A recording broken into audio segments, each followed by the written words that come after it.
O'sha 2 oydan beri blogga boryapman va mani sizga aytadigan gaplarim bor.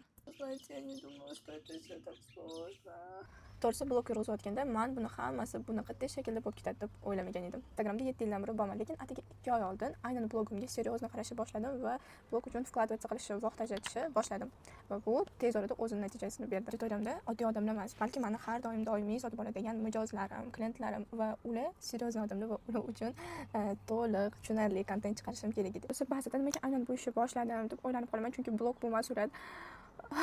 Hozir yig'lab yuboraman. Neyse, eng yomon odatlarimdan biri bu meni perfeksionistligim. Hamma narsa agar ideal bo'lmasa, u kontent chiqmaydi. U kontentni umuman ko'rmaysizlar. Lekin oxirgi paytda meni atrofimdagi hamma qo'y, joylagin, u ideal bo'lishi shart emas degan отговоркалар bilan menga kontentlarimni qo'ydirishdi. Haligacha men qo'ygan kontentlar o'zimga yoqmaydi.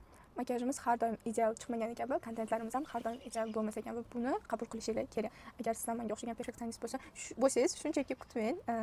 Ya'ni ideal vaqtni, ideal daqiqani, ideal kontentni yekida zo'r ijaga olib beradigan mobilograf. Kстати, men hali topmadim noqadam. Kutmang, shunchaki boshlang. Agar bu sizning hayotingizdagi maqsadingiz va aynan hayotingizga yordam beradigan narsa bo'lsa, hech qachon kimnidir yoki nimanidir kutmang. Boshlang. Chunki siz blog boshlayotganingizda atrofingizdagi hamma aqlli bo'ladi.